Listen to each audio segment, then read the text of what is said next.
이 사진에 나온 분들이 혹시 가족분들이세요?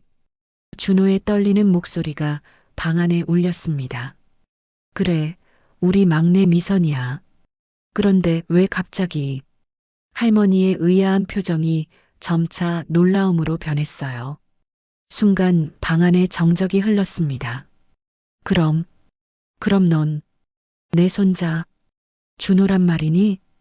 할머니의 목소리가 떨렸어요. 할머니는 의자에 주저앉으며 충격과 기쁨, 그리고 깊은 죄책감에 눈물을 쏟아냈습니다. 자, 이제 사연이 시작됩니다. 여러분들의 구독은 무료이니 꼭 구독과 좋아요를 눌러주시면 감사합니다. 사연을 운영하는데 큰 힘이 됩니다. 아침 6시 요양원의 복도에는 아직 고요함이 가득했습니다. 75세의 김순옥 할머니는 작은 침실에서 천천히 몸을 일으켰죠. 관절이 뻣뻣해서 일어나는 것조차 쉽지 않았지만 하루를 시작해야 한다는 습관이 할머니를 움직이게 했습니다.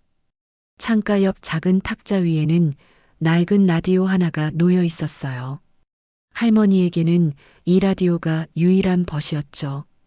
스위치를 켜자 익숙한 아나운서의 목소리가 흘러나왔습니다. 좋은 아침입니다. 오늘도 따뜻한 하루 되세요. 할머니는 쓸쓸하게 미소 지었어요. 따뜻한 하루라니 언제부터 하루하루가 이렇게 차갑고 외로웠던지 모르겠다고 생각했습니다. 세면대 앞에 서서 거울을 바라보는 할머니의 얼굴에는 깊은 주름이 패여 있었어요. 그 주름 하나하나마다 살아온 세월의 무게가 담겨 있었죠. 남편 박동식 씨는 벌써 10년 전에 세상을 떠났고 자식 셋 중에서 큰아들과 둘째 딸은 연락조차 끊긴 지 오래였습니다. 가끔 명절 때나 안부 문자 하나씩 보내는 정도였죠. 그마저도 형식적인 것 같아서 할머니의 마음을 더욱 무겁게 했어요. 특히 막내딸 박미선 생각이 날 때면 할머니의 가슴은 찢어지는 것 같았습니다. 25살이던 미선이는 어린 아들을 두고 갑자기 집을 나가버렸어요. 그때 손자 준호는 겨우 5살이었죠. 엄마, 나는 이런 삶 못 살겠어요. 애는 엄마가 키워주세요. 그 말을 남기고 미선이는 사라져버렸습니다. 할머니는 어린 손자를 키우려고 노력했지만 나이가 너무 많았고 경제적으로도 어려웠어요. 결국 준호는 보육원으로 보내질 수밖에 없었습니다. 그때의 기억은 할머니에게 평생 지워지지 않는 상처가 되었어요. 울며 불며 할머니 손을 놓지 않으려던 준호의 작은 손길, 그 따뜻함이 아직도 손바닥에 남아있는 것 같았습니다. 내가 잘못 키운 걸까? 할머니는 하루에도 수십 번씩 이 생각을 했어요. 미선이를 너무 엄하게 키웠던 것일까요? 아니면 너무 자유롭게 놔뒀던 것일까요? 어느 쪽이든 결과는 같았습니다.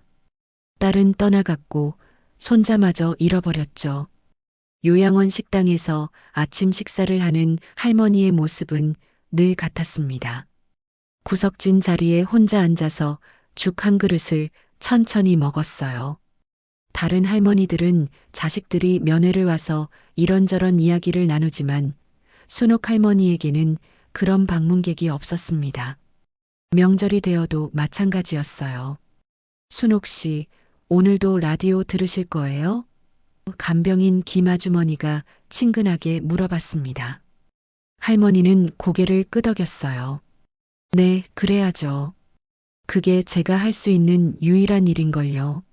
라디오에서는 가끔 옛날 트로트가 흘러나왔는데 그럴 때면 할머니의 눈가가 촉촉해졌습니다. 남편과 함께 들었던 노래들, 아이들과 함께 불렀던 동요들이 생각났거든요. 오후가 되면 할머니는 창가에 앉아서 밖을 바라보곤 했습니다. 요양원 앞 작은 정원에는 계절마다 다른 꽃들이 피었어요. 봄에는 개나리와 진달래가, 여름에는 봉선화와 해바라기가 피었죠. 할머니는 그 꽃들을 보며 생각했습니다. 꽃들도 제때 피고 제때 지는데 나는 언제까지 이렇게 살아야 하나? 저녁 시간이 되면 할머니의 외로움은 더욱 깊어졌어요. 다른 할머니들은 가족들과 전화 통화를 하거나 손자, 손녀 사진을 보며 이야기를 나누는데 순옥 할머니는 그저 라디오 소리만 들을 뿐이었습니다. 가끔 과거의 기억들이 물밀듯이 밀려왔어요.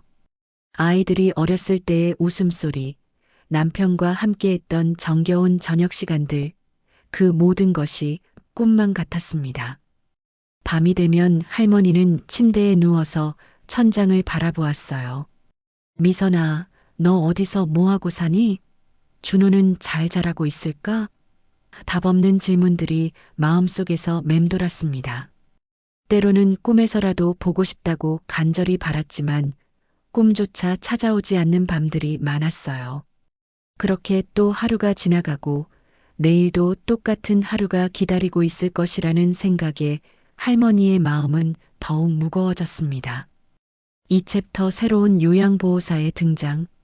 평소와 다름없던 어느 화요일 아침, 요양원 복도에서 낯선 목소리가 들려왔습니다. 안녕하세요. 오늘부터 이곳에서 근무하게 된 이준호라고 합니다. 순옥 할머니는 라디오를 듣다가 문득 그 소리에 귀를 기울였어요. 새로운 요양보호사가 온다는 이야기는 며칠 전부터 들었지만 할머니에게는 별로 관심 있는 일이 아니었죠. 그런데 잠시 후 할머니의 방문이 조용히 열렸습니다. 어르신, 안녕하세요. 할머니가 고개를 돌리자 40대 중반쯤 되어 보이는 남자가 정중하게 인사를 했어요. 키는 그리 크지 않았지만 단정한 인상이었고 무엇보다 그의 눈빛이 할머니의 시선을 사로잡았습니다. 깊고 따뜻하면서도 어딘가 슬픔이 배어 있는 눈이었거든요. 저는 새로운 요양보호사 이준호입니다. 앞으로 어르신을 돌보게 되었어요. 준호는 할머니 앞에서 깍듯하게 절을 했습니다. 순옥 할머니는 잠시 말문이 막혔어요. 그의 예의 바른 모습도 그렇고 특히 그 눈매가 어딘가 낯익었거든요. 어디서 본 것 같은데. 할머니는 속으로 중얼거렸지만 기억이 명확하지 않았습니다. 어르신, 오늘 컨디션은 어떠세요? 준호가 자연스럽게 할머니의 손목을 잡고 맥박을 재었어요. 그의 손길은 다른 간병인들과 달랐습니다. 더 부드럽고 세심했죠. 할머니는 오랫동안 느껴보지 못했던 따뜻함을 느꼈어요. 마치 가족의 손길 같았습니다. 괜찮습니다. 늘 그런걸요. 할머니가 조용히 대답했어요. 준호는 고개를 끄덕이며 할머니의 방을 둘러보았습니다. 그의 시선이 탁자 위의 낡은 라디오에서 잠시 멈췄어요. 라디오를 즐겨 들으시나 봐요. 어떤 프로그램을 좋아하세요? 할머니는 준호의 관심에 조금 놀랐습니다. 다른 직원들은 업무적인 대화만 했는데 이 사람은 달랐어요. 옛날 노래가 나오는 프로그램을 좋아해요. 젊었을 때 들었던 노래들이거든요. 할머니의 목소리에 작은 미소가 섞여 있었습니다.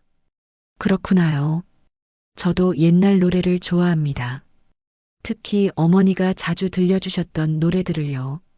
준호의 말에 할머니는 더욱 호기심이 생겼어요. 이 젊은 사람이 왜 옛날 노래를 좋아할까요? 그리고 어머니 이야기를 할 때 그의 표정이 왜 그렇게 슬퍼 보일까요? 점심시간이 되자 준호가 다시 할머니의 방을 찾았습니다. 식당으로 모실까요? 아니면 여기서 드실까요? 보통 할머니는 식당에서 혼자 식사하는 것을 선호했는데 오늘은 왠지 다른 생각이 들었어요. 식당으로 가겠어요. 준호는 조심스럽게 할머니의 팔을 부축해서 복도를 걸었습니다. 다른 직원들보다 걸음이 느렸지만 할머니가 편안하게 걸을 수 있도록 맞춰주었어요. 식당에 도착해서도 준호는 할머니가 앉을 자리를 미리 정리해주고 식기도 사용하기 편하도록 배치해 주었습니다. 이준호 씨, 참 세심하시네요. 옆 테이블의 박 할머니가 부러운 듯 말했어요. 준호는 겸손하게 웃으며 대답했습니다. 어르신들이 편안하셨으면 좋겠어요. 그게 제 일이니까요. 하지만 순옥 할머니는 그의 말에서 뭔가 다른 감정을 느꼈습니다. 단순히 직업적인 친절이 아니라 진심 어린 관심 같은 것 말이에요. 오후에 할머니가 창가에서 쉬고 있을 때 준호가 다시 찾아왔습니다. 어르신, 약 드실 시간이에요. 그는 물 한 컵과 함께 할머니의 상비약을 가져왔어요. 할머니가 약을 먹는 동안 준호는 창밖을 바라보며 조용히 서 있었습니다. 저 정원의 꽃들이 예쁘죠? 할머니가 먼저 말을 걸었어요. 준호는 고개를 끄덕였습니다. 네, 정말 아름다워요. 특히 저 코스모스가 어머니가 좋아하셨던 꽃이에요. 그의 목소리가 조금 떨렸습니다. 할머니는 준호를 자세히 바라봤어요. 그의 옆 얼굴에서 깊은 그리움을 느낄 수 있었습니다. 어머니를 많이 그리워하시나 봐요. 할머니가 조심스럽게 물었어요. 준호는 잠시 망설이다가 대답했습니다. 네. 어릴 때 헤어졌거든요. 지금은 어디 계신지도 모르고요. 할머니의 가슴이 먹먹해졌습니다. 자신과 비슷한 아픔을 가진 사람이구나 생각했어요. 그날 저녁 할머니는 라디오를 들으면서도 자꾸만 준호 생각이 났습니다. 그의 눈빛이, 말투가, 심지어 손의 모양까지도 어딘가 낯익었어요. 분명히 어디서 본 적이 있는데 할머니는 기억을 되짚어 보려 했지만 쉽지 않았습니다. 밤늦은 시간 준호가 마지막 순찰을 하며 할머니의 방을 지나갔어요. 할머니는 잠들지 못하고 있었습니다. 준호는 문틈으로 할머니가 깨어 있는 것을 보고 조용히 문을 두드렸어요. 어르신, 잠이 안 오세요? 나이가 들면 잠이 없어져요. 할머니가 쓸쓸하게 대답했어요. 준호는 잠시 머뭇거리더니 할머니의 침대 옆 의자에 앉았습니다. 제가 잠깐 있어 드릴까요? 할머니는 고개를 끄덕였어요. 오랫동안 누군가 옆에서 지켜주는 느낌을 받지 못했거든요. 준호는 조용히 앉아서 할머니를 바라봤습니다. 그의 눈빛에는 말할 수 없는 복잡한 감정들이 담겨 있었어요. 할머니도 그를 바라보며 생각했습니다. 이상해. 처음 보는 사람인데 왜 이렇게 마음이 편할까? 두 사람 사이에는 묘한 유대감이 흐르고 있었습니다. 준호가 요양원에서 일한 지 일주일이 지났습니다. 다른 어르신들도 그의 세심한 돌봄에 만족해했지만 유독 순옥 할머니에 대한 그의 관심은 특별해 보였어요. 아침마다 할머니의 방을 가장 먼저 찾았고 저녁에는 가장 마지막에 들러서 안부를 확인했습니다. 어르신, 오늘 아침 식사는 어떠셨어요? 준호가 할머니의 방에 들어서며 밝게 인사했어요. 할머니는 이제 그의 목소리만 들어도 마음이 따뜻해졌습니다. 잘 먹었어요. 그런데 준호 씨는 왜 나만 이렇게 신경 써주는 거예요? 할머니가 궁금해하며 물었어요. 준호는 잠시 당황한 듯 했지만 곧 미소를 지었습니다. 어르신들 모두 똑같이 돌봐드리고 있어요. 다만 할머니께서 혼자 계시는 시간이 많아 보여서 조금 더 신경 쓰게 되는 것 같아요. 할머니는 그의 말에 고개를 끄덕였지만 여전히 뭔가 특별한 이유가 있을 것 같다는 생각을 지울 수 없었어요. 점심시간이 되자 준호는 또다시 할머니를 부축해서 식당으로 안내했습니다. 오늘은 할머니가 좋아하는 된장찌개가 나왔어요. 어르신, 된장찌개 좋아하시죠? 김치도 적당히 익어서 맛있을 것 같은데요. 준호가 할머니의 밥그릇에 밥을 정성스럽게 담아주었어요. 할머니는 준호의 손길을 보며 묘한 기분이 들었습니다. 마치 어린 손자가 할머니를 돌보는 것 같은 느낌이었거든요. 준호 씨, 혹시 할머니가 계세요? 할머니가 조심스럽게 물었어요. 준호의 표정이 순간 어두워졌습니다. 아니요. 어릴 때 돌아가셨어요. 그렇구나. 그래서 어르신들을 이렇게 잘 돌봐주시는군요. 할머니의 말에 준호는 쓸쓸한 미소를 지었어요. 어머니가 살아계셨다면 지금쯤 할머니 연세 정도 되셨을 텐데. 그런 생각을 하며 어르신들을 뵈면 더 정성껏 돌봐드리고 싶어져요. 그 말을 듣는 순간 할머니의 가슴이 뭉클해졌습니다. 이 착한 사람이 어머니를 일찍 여의었구나. 그래서 외로운 노인들에게 더욱 따뜻하게 대하는구나 생각했어요. 할머니는 준호의 손을 가만히 잡았습니다. 고마워요, 준호 씨. 덕분에 요즘 하루하루가 조금씩 따뜻해지고 있어요. 오후에 할머니가 라디오를 들으며 쉬고 있을 때 준호가 특별한 것을 가지고 왔어요. 어르신, 이거 드려보세요. 그의 손에는 따뜻한 꿀차 한 잔이 들려 있었습니다. 감기 기운이 있으신 것 같아서 꿀차를 우려왔어요. 목에도 좋고 몸도 따뜻해질 거예요. 할머니는 깜짝 놀랐어요. 다른 직원들은 정해진 간식 시간에만 차를 가져다 주는데 준호는 할머니의 컨디션을 세심하게 관찰하고 있었던 거죠. 이렇게까지 안 해도 되는데. 할머니가 미안해하자 준호가 고개를 저었어요. 괜찮습니다. 어르신이 건강하셨으면 좋겠어요. 꿀차를 마시며 할머니는 준호에게 옛날 이야기를 들려주기 시작했어요. 내가 젊었을 때는 말이야, 이런 꿀차를 직접 만들어서 아이들에게 먹였지. 특히 막내가 감기에 걸렸을 때면 할머니의 목소리가 점점 작아졌습니다. 막내딸 미선이 생각이 났거든요. 준호는 할머니의 표정 변화를 놓치지 않았어요. 막내따님 이야기를 하실 때마다 표정이 슬퍼지시네요. 많이 그리우시죠? 할머니는 고개를 끄덕였습니다. 20년 넘게 소식이 없어요. 어디서 뭘 하며 사는지, 건강하기는 한지, 분명히 어딘가에서 잘 살고 계실 거예요. 그리고 어머니를 그리워하고 계실지도 몰라요. 준호의 위로에 할머니는 눈물을 글썽였어요. 그럴까요? 나를 그리워하기는 할까요? 준호는 확신에 찬 목소리로 대답했습니다. 그럼요. 어머니를 그리워하지 않는 자식이 어디 있겠어요.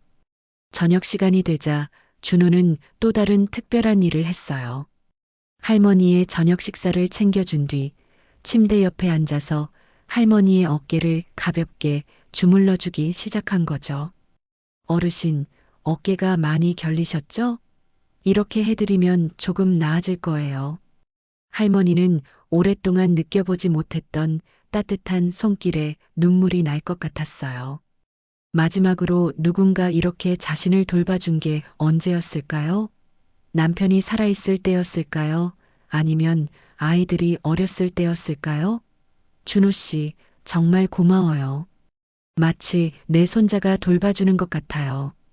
그 말을 들은 준호의 손이 잠시 멈췄습니다. 손자. 그가 작게 중얼거렸어요. 할머니는 그의 반응을 이상하게 여겼지만 깊이 생각하지는 않았어요. 다만 준호의 손길이 더욱 부드러워진 것 같다고 느꼈습니다.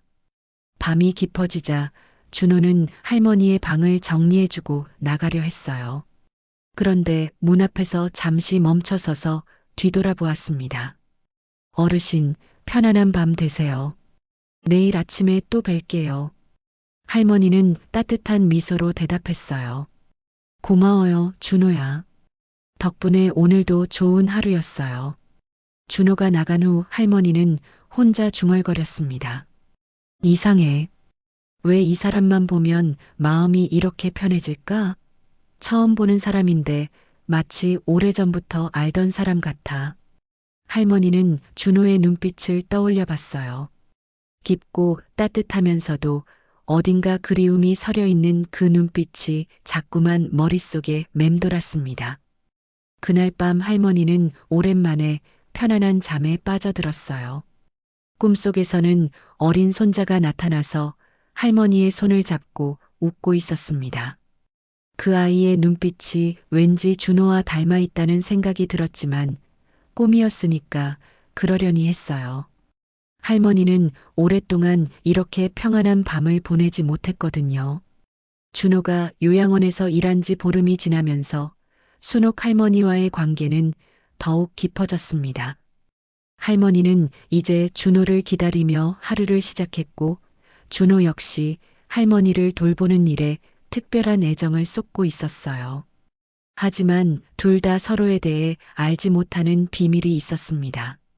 어느 화요일 오후 준호가 할머니의 방을 청소하고 있을 때였어요. 할머니는 복도에서 다른 어르신들과 이야기를 나누고 있었고, 준호는 혼자서 방 정리를 하고 있었습니다. 그때 그의 시선이 할머니의 작은 서랍장 위에 놓인 낡은 액자에 머물렀어요. 그 액자 안에는 오래된 가족 사진이 들어 있었습니다. 젊은 부부와 3명의 아이들이 함께 찍은 사진이었죠. 특히 맨 오른쪽에 서 있는 어린 여자아이가 준호의 눈길을 사로잡았어요. 그 아이의 얼굴을 자세히 들여다보던 준호의 얼굴이 점점 창백해졌습니다. 이게 설마. 준호는 떨리는 손으로 액자를 들어 올렸어요. 사진 속 어린 여자아이는 분명히 어머니 박미선과 닮아 있었습니다. 아니, 어릴 적 어머니의 모습 그 자체였어요. 준호의 머릿속이 하얗게 변했습니다. 그렇다면 이 할머니가 설마. 그때 할머니가 방으로 돌아왔어요. 준호야, 뭘 그렇게 열심히. 할머니의 말이 멈췄습니다. 준호가 자신의 가족 사진을 손에 들고 있었거든요. 그의 표정은 마치 유령을 본 것처럼 충격에 빠져 있었어요. 어르신. 준호의 목소리가 떨렸습니다. 이 사진에 나온 분들이 혹시 가족분들이세요?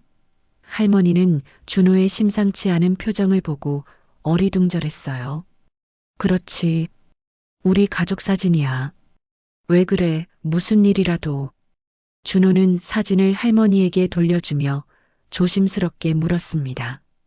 이분이 막내 따님 맞으세요? 그의 손가락이 어린 미선이를 가리켰어요. 할머니는 고개를 끄덕였습니다. 그래, 우리 막내 미선이야. 그런데 왜 갑자기 그 막내 따님 성함이 혹시 박미선이세요? 준호의 질문에 할머니는 깜짝 놀랐어요. 어떻게 우리 막내 이름을 알고 있니? 혹시 미선이를 아니? 할머니의 목소리에 기대감이 섞여 있었습니다. 준호는 잠시 입을 다물고 있다가 천천히 입을 열었어요. 어르신, 저는. 그의 목소리가 점점 작아졌습니다. 저는 그 박미선 씨가 버린 아이입니다. 순간 방 안에 정적이 흘렀어요. 할머니는 마치 귀를 의심하는 듯한 표정으로 준호를 바라봤습니다. 뭐라고 했니? 할머니의 얼굴이 하얗게 변했어요. 준호는 눈물을 참으며 다시 말했습니다. 20년 전 5살 때 어머니가 저를 두고 떠났어요. 그때 어머니가 박미선이었고 저는 이준호입니다. 할머니는 의자에 주저앉았어요. 갑작스러운 충격에 호흡이 가빠졌습니다. 그럼 넌. 할머니의 목소리가 떨렸어요. 내 손자, 준호란 말이니? 준호는 고개를 끄덕였습니다. 네. 외할머니. 순간 할머니의 가슴에 복잡한 감정들이 밀려왔어요. 기쁨과 슬픔, 그리고 죄책감이 한꺼번에 몰려든 거죠. 20년 동안 그리워했던 손자가 바로 눈앞에 있었다는 사실, 그리고 그 손자가 자신을 돌봐주고 있었다는 현실이 믿어지지 않았어요. 준호야, 정말 내 준호가 맞니? 할머니가 떨리는 손으로 준호의 얼굴을 어루만졌어요. 준호는 눈물을 흘리며 대답했습니다.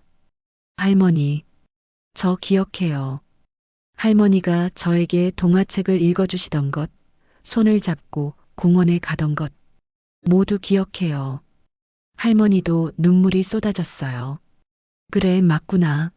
내 준호가 맞아. 그때 그 작은 손이 이렇게 컸구나.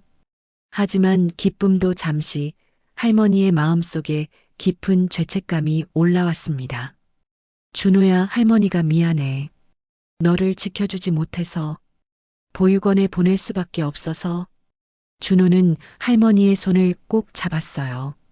괜찮아요, 할머니. 할머니 잘못이 아니에요. 저도 이해해요. 그때 할머니 혼자서는 어려우셨을 거라는 걸.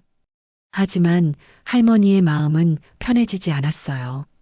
자신 때문에 손자가 고아원에서 자라야 했다는 생각에 가슴이 찢어질 것 같았습니다.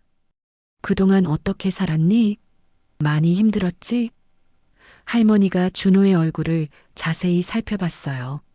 어린 시절의 순수했던 모습은 사라지고 세상의 어려움을 견뎌낸 흔적들이 남아 있었습니다. 준호는 쓸쓸한 미소를 지었어요. 힘들기도 했지만 그래도 잘 자랐어요. 미선이는, 내 어머니는 어떻게 지내니? 연락하고 지내니? 할머니의 질문에 준호의 표정이 어두워졌어요. 아니요. 어머니와는 연락이 없어요. 어디 계신지도 모르고 찾아보려고 했지만 찾을 수가 없었어요. 할머니는 더욱 슬퍼했어요. 딸도 잃고 손자도 잃었는데 이제 손자는 찾았지만 딸은 여전히 어디 있는지 모르는 상황이었거든요. 그럼 너는 어떻게 나를 찾아온 거니? 설마 일부러. 준호는 고개를 저었어요. 아니에요. 우연이었어요. 이 요양원에 일자리가 있다고 해서 왔는데 할머니가 계실 줄은 몰랐어요. 처음에는 낯익다고만 생각했는데 며칠 지내면서 점점 확신이 서기 시작했어요. 그래서 나를 유난히 잘 돌봐준 거구나. 할머니가 이제야 이해했다는 듯 말했어요. 준호는 고개를 끄덕였습니다. 확실하지 않아서 먼저 말씀드리지 못했어요.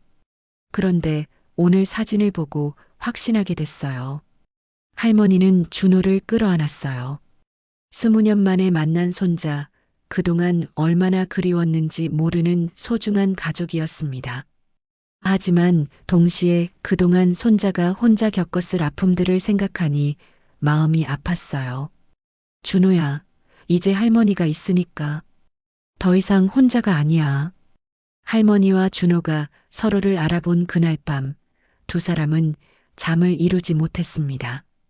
할머니는 기쁨과 죄책감 사이에서 괴로워했고, 준호는 20년 만에 찾은 가족 앞에서 어떻게 해야 할지 몰라 혼란스러워했어요.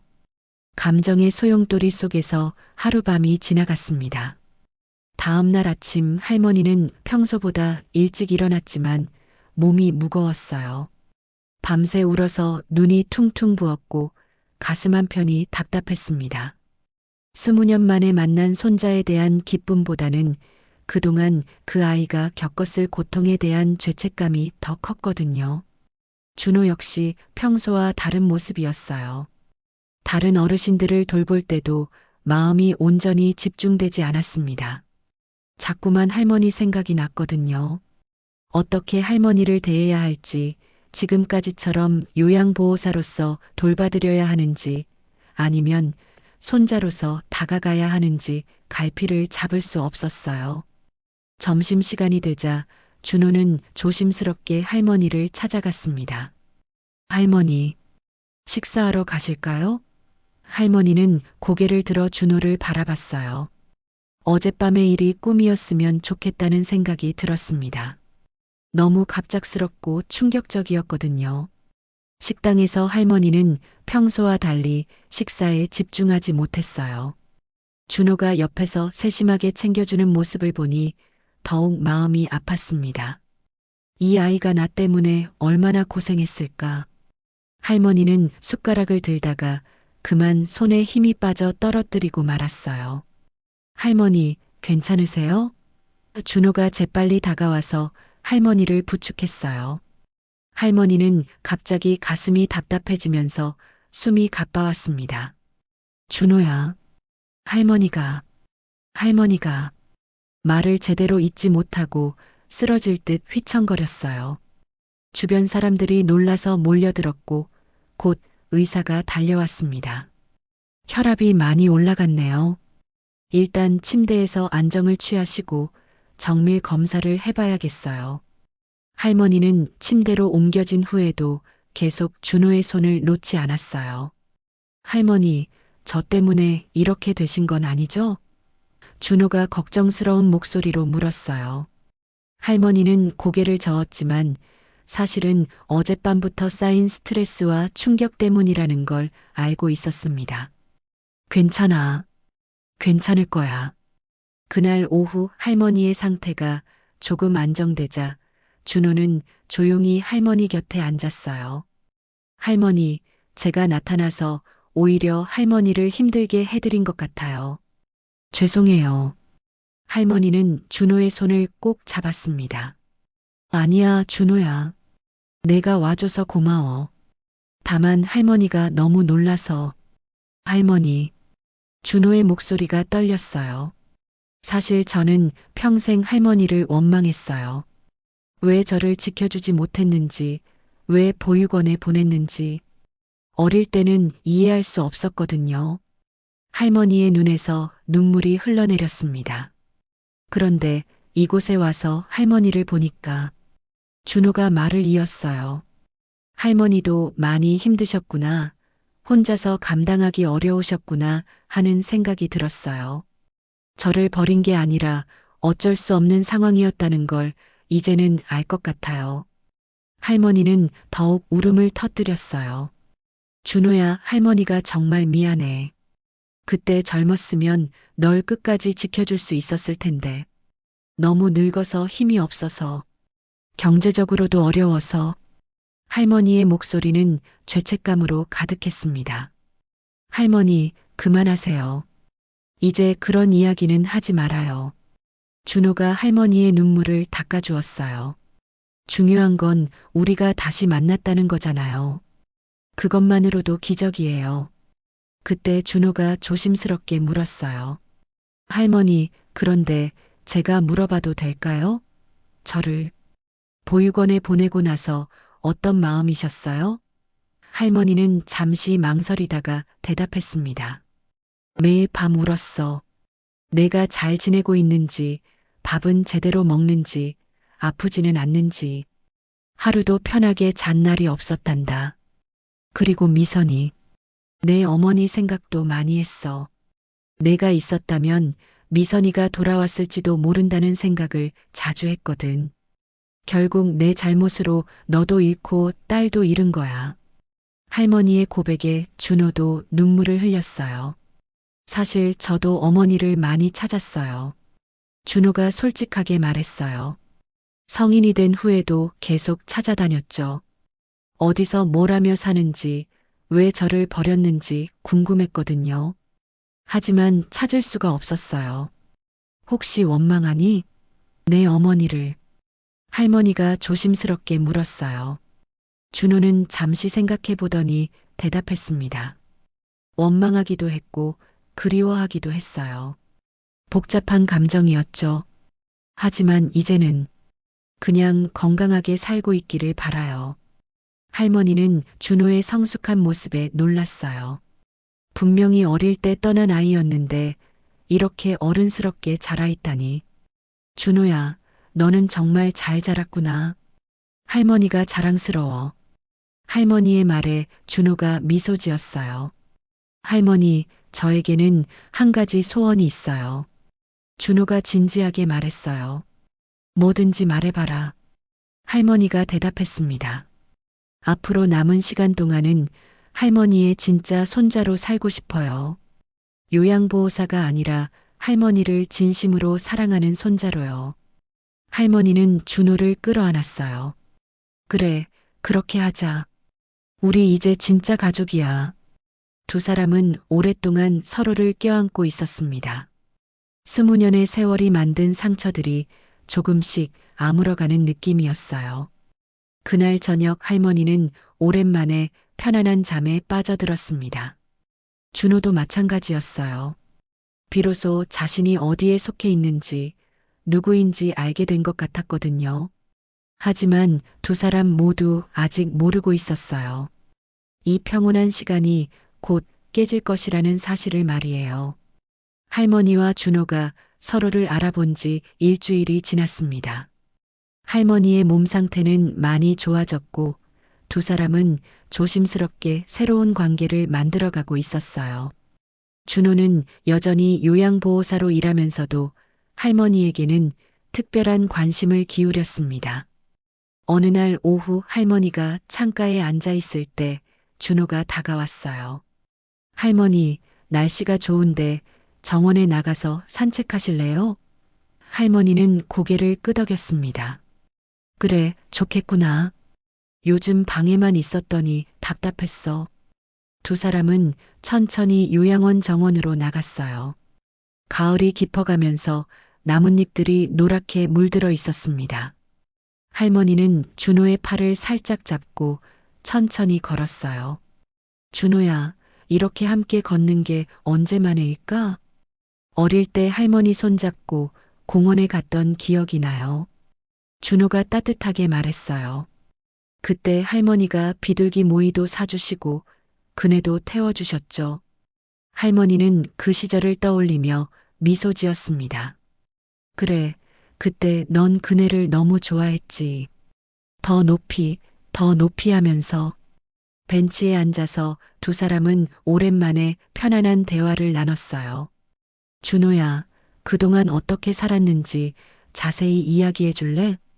할머니가 궁금해하며 물었어요. 준호는 잠시 망설이다가 입을 열었습니다. 사실 쉽지 않았어요, 할머니.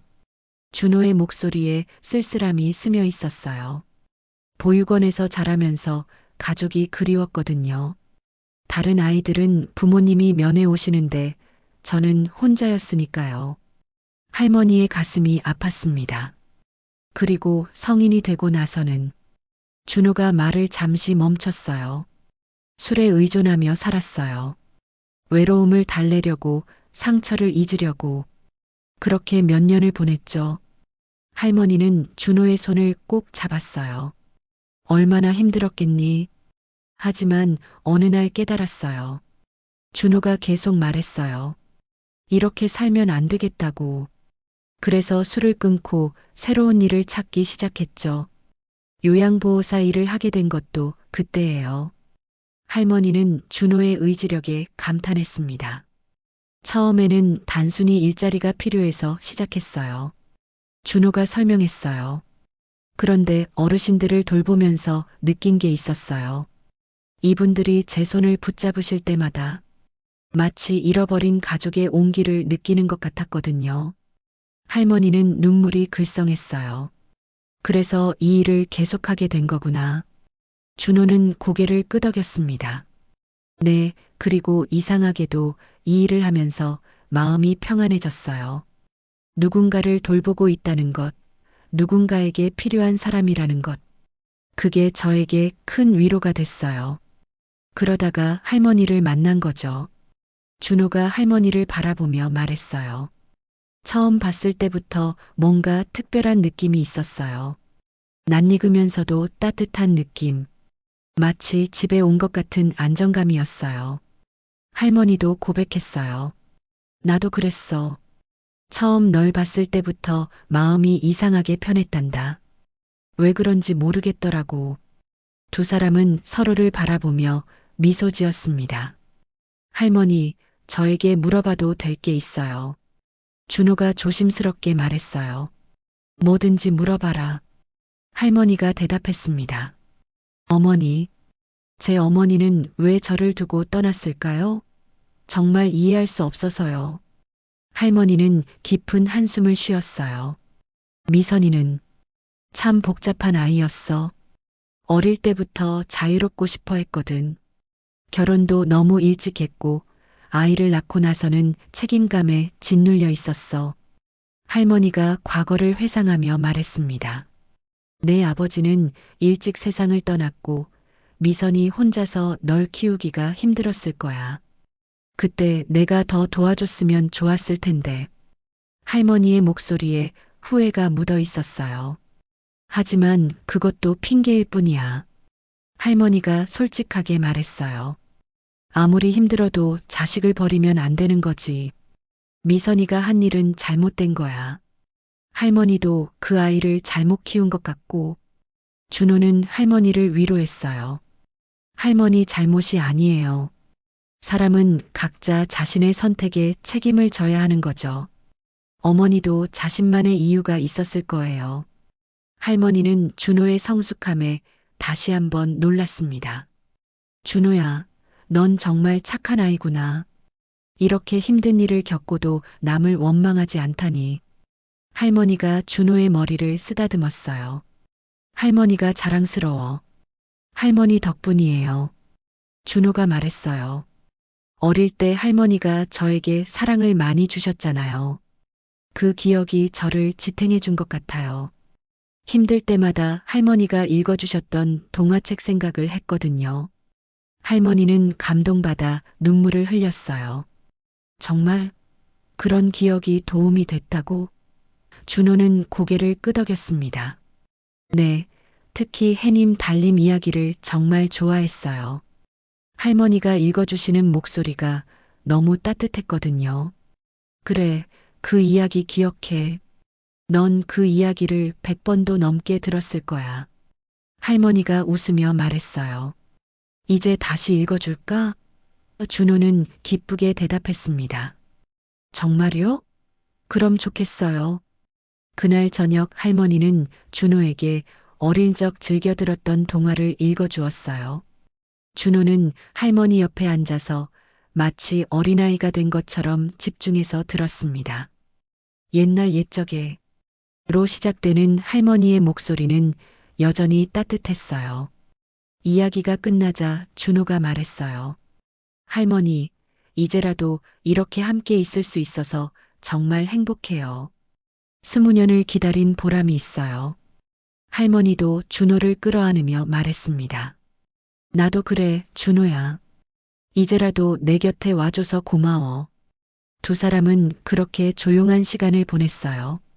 잃어버린 시간을 되찾을 수는 없지만 남은 시간을 소중히 보내겠다는 다짐을 했습니다. 하지만 이들의 평화로운 시간은 곧 예상치 못한 시련을 맞게 될 것이었어요. 할머니와 준호가 평화로운 시간을 보낸 지 며칠이 지난 어느 날이었습니다. 요양원은 평소와 다름없이 조용했고 할머니는 준호와 함께 오후 차를 마시며 옛날 이야기를 나누고 있었어요. 그때 요양원 현관 쪽에서 시끄러운 목소리가 들려왔습니다. 우리 엄마 어디 있어요? 김순옥 할머니 말이야. 날카롭고 거친 여자 목소리였어요. 할머니와 준호는 동시에 고개를 돌렸습니다. 그 목소리가 너무나 익숙했거든요. 할머니의 얼굴이 순간 창백해졌어요. 설마, 미선이? 할머니가 떨리는 목소리로 중얼거렸어요.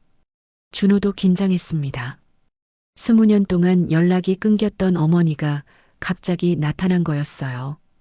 복도 쪽에서 발소리가 점점 가까워지더니 곧 할머니의 방문이 거칠게 열렸습니다. 엄마. 문 앞에 선 여자는 분명히 박미선이었어요. 하지만 할머니가 기억하는 25살의 미선이와는 너무 달랐습니다. 얼굴은 야위었고 옷차림도 단정하지 못했어요. 무엇보다 눈빛이 예전과 완전히 달랐습니다. 미선아. 할머니가 떨리는 목소리로 딸을 불렀어요. 정말 내가 맞니? 미선은 할머니를 보더니 냉소적으로 웃었습니다. 그럼 누구겠어요? 20년 만에 딸 얼굴도 못 알아봐요? 준호는 구석에서 조용히 어머니를 바라봤어요. 어릴 적 기억 속의 어머니와는 너무 다른 모습이었습니다. 삭막하고 거칠어진 모습에 마음이 아팠지만 동시에 두려움도 느꼈어요. 어디 갔다가 이제 와서 할머니가 말하려 했지만 미선이 말을 끊었어요. 그런 소리 하지 마요. 저도 급해서 온 거예요. 엄마, 나한테 돈 있죠? 미선의 첫마디는 안부가 아니라 돈 이야기였습니다. 할머니는 당황했어요. 돈? 무슨 돈 말이니? 미선은 짜증스럽게 대답했습니다. 뭐가 됐든 돈이면 돼요. 당장 100만 원 정도 필요해요. 엄마 통장에서 뽑아주세요. 미선아, 엄마는 요양원비로 겨우겨우 지내고 있어. 그런 큰 돈이 어딨겠니? 할머니가 안타깝게 말했어요. 미선은 화를 내며 소리쳤습니다. 그럼 뭐든 좋으니까 돈 될 만한 걸 내놔요. 진짜 급하다고요. 그때 미선의 시선이 방 안을 둘러보다가 구석에 서 있는 준호에게 머물렀어요. 저 사람은 누구예요? 엄마 요양보호사? 할머니는 어떻게 설명해야 할지 몰라 망설였습니다. 준호가 한 걸음 앞으로 나섰어요. 안녕하세요. 그의 목소리는 떨리고 있었습니다.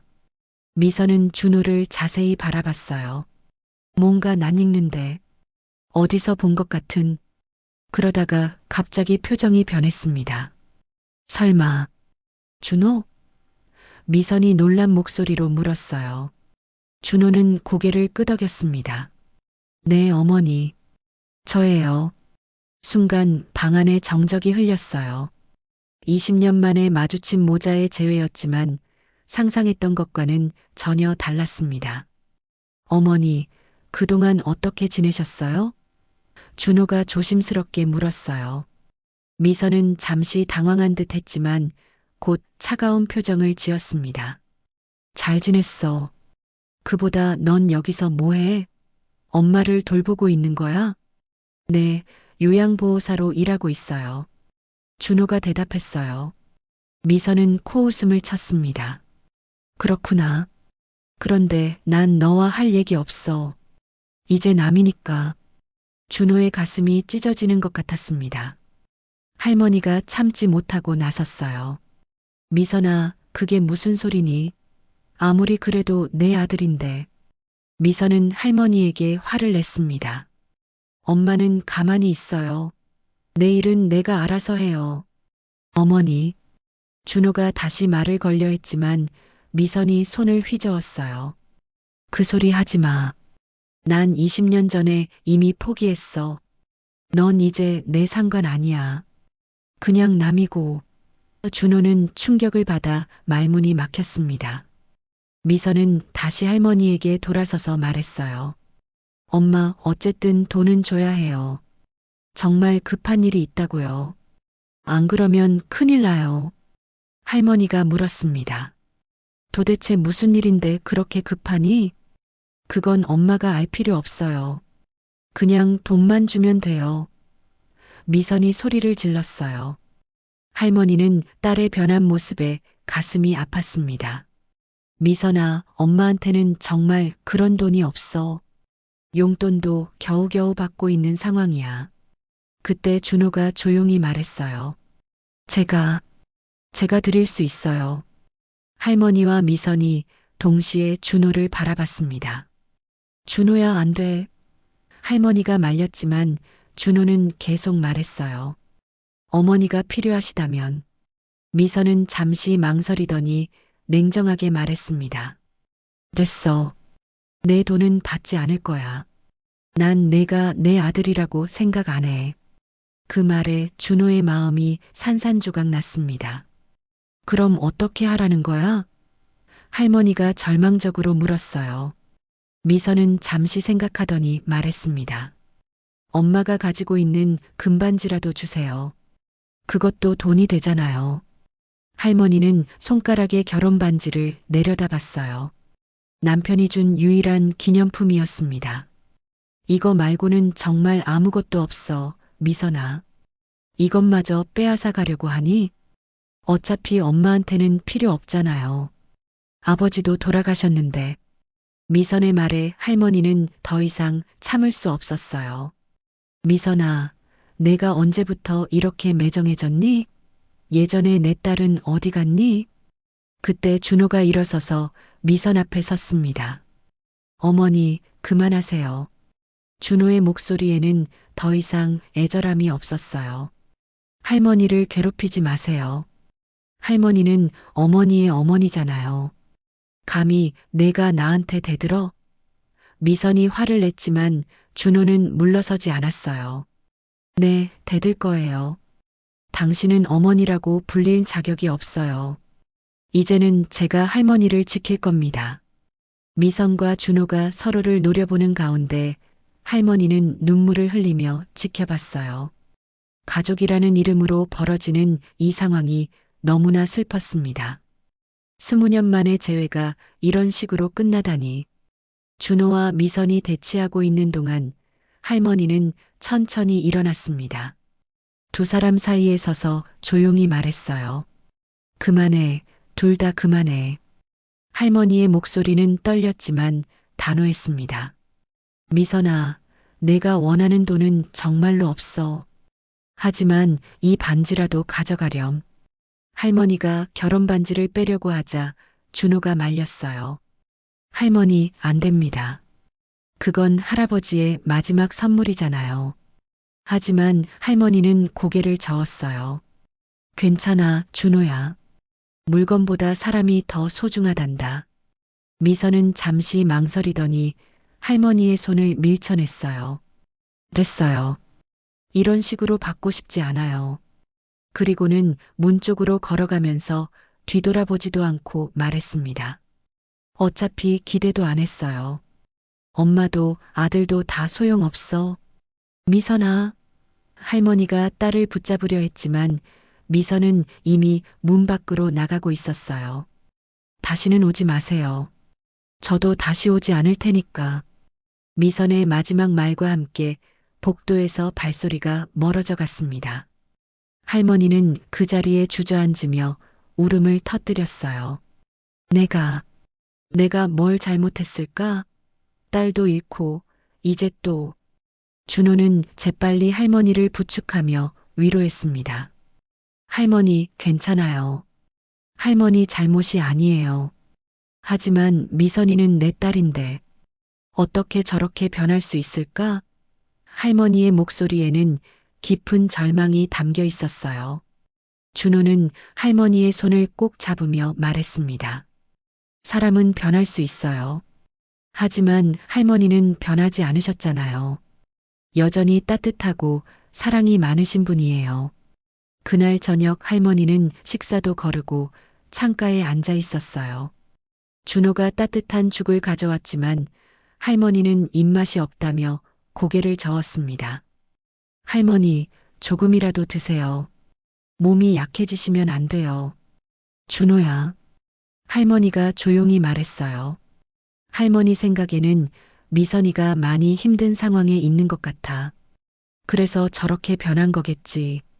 준호는 고개를 끄덕였습니다. 저도 그렇게 생각해요.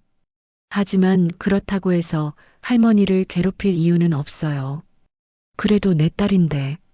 할머니가 한숨을 쉬었어요.